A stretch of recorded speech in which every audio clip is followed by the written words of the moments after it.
നമസ്കാരം. യൂണിഫോമിൽ പേര് പോലുമില്ലാത്ത പോലീസുകാരെയും മഫ്തിയിലുള്ള ഉദ്യോഗസ്ഥരെയും ഇറക്കി ജനപ്രതിനിധികളെ തെരുവിൽ ക്രൂരമായി കയ്യേറ്റം ചെയ്ത ഡൽഹി പോലീസിന്റെ നഗ്നമായ ഗുണ്ടായിസം.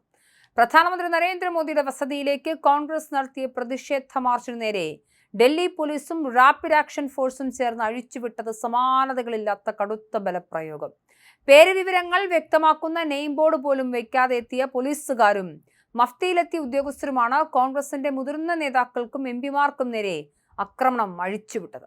ലോക്സഭാ പ്രതിപക്ഷ നേതാവ് രാഹുൽ ഗാന്ധി, പ്രിയങ്ക ഗാന്ധി എന്നിവരെ അടക്കം റോഡിലൂടെ ക്രൂരമായി വലിച്ചിഴച്ചാണ് പോലീസ് കസ്റ്റഡിയിലെടുത്തത്.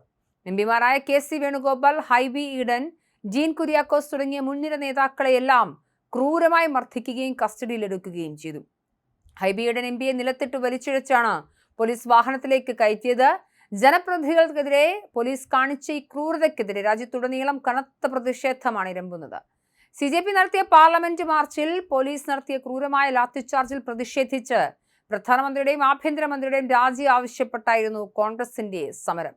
പ്രധാനമന്ത്രിയുടെ ഔദ്യോഗിക വസതി സ്ഥിതി ചെയ്യുന്ന അതീവ സുരക്ഷാ മേഖലയായ 7 ലോക് കല്യാൺ മാർഗിലേക്ക് അപ്രതീക്ഷിതമായി സമരം മാറിയതോടെ പോലീസ് പൂർണ്ണമായും പതറി. രാത്രിയിലും സമരം തുടരാൻ കോൺഗ്രസ് തീരുമാനിച്ചതോടെ നേതാക്കളെ സ്ഥലത്തു നിന്നും ബലം പ്രയോഗിച്ചു മാറ്റാൻ പോലീസ് ശ്രമം ആരംഭിക്കുകയായിരുന്നു. ഡീൻ കുര്യാക്കോസ് അടക്കമുള്ള നേതാക്കളെ നേരത്തെ ബലം പ്രയോഗിച്ച് വലിച്ചിഴച്ച് അറസ്റ്റ് ചെയ്തിരുന്നു. എന്നാൽ തുടർച്ചയായി എംപിമാരെ വലിച്ചിഴയ്ക്കുന്നത് തിരിച്ചടിയാകുമെന്ന ഭയത്തിൽ പോലീസ് ആദ്യം അനുരഞ്ജന നീക്കം നടത്തി. പക്ഷേ കോൺഗ്രസ് വിട്ടുവീഴ്ചയ്ക്ക് തയ്യാറാകാതെ സമരം തുടർന്നതോടെ പോലീസ് വീണ്ടും മൃഗീയമായ ബലപ്രയോഗത്തിലേക്ക് കടക്കുകയായിരുന്നു. കേരള മുഖ്യമന്ത്രി വി ഡി സതീശൻ, കർണാടക മുഖ്യമന്ത്രി DK ശിവകുമാർ എന്നിവരെയും മുഴുവൻ എംപിമാരെയും അണിനിർത്തിയാണ് കോൺഗ്രസ് പോരാട്ടം കടുപ്പിച്ചത്. മന്ത്രി PC വിശ്വനാഥ് ഉൾപ്പെടെയുള്ള പ്രമുഖ നേതാക്കളും സമരമുഖത്ത് ഉറച്ചു നിന്ന് ഇവരെ ആദ്യഘട്ടത്തിൽ അറസ്റ്റ് ചെയ്ത് മാറ്റിയിരുന്നു. ഇതിനിടെ പ്രധാനമന്ത്രി ഓഫീസിന്റെ ചുമതലയുള്ള കേന്ദ്രമന്ത്രി ജിതേന്ദ്ര സിംഗും ആഭ്യന്തര സെക്രട്ടറിയും സ്ഥലത്തെത്തി പ്രതിപക്ഷ നേതാക്കളുമായി അനുനയ ചർച്ച നടത്തി. എന്നാൽ കേന്ദ്ര സർക്കാരിന്റെ ആവശ്യങ്ങൾക്ക് വഴങ്ങാൻ രാഹുൽ ഗാന്ധി അല്പം പോലും തയ്യാറായില്ല.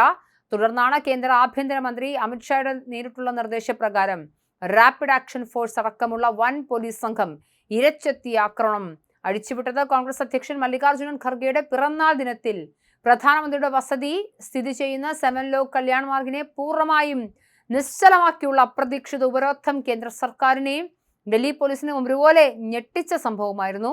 പോലീസ് കടുത്ത ബലപ്രയോഗം നടത്തി നേതാക്കളെ മാറ്റാൻ നോക്കുമ്പോഴും കൂടുതൽ കോൺഗ്രസ് പ്രവർത്തകർ ഡൽഹിയിലേക്ക് ഒഴുകിയെത്തുകയാണ്. എന്തായാലും ഇതിനൊരു പരിണിതഫലം ഉണ്ടാകും.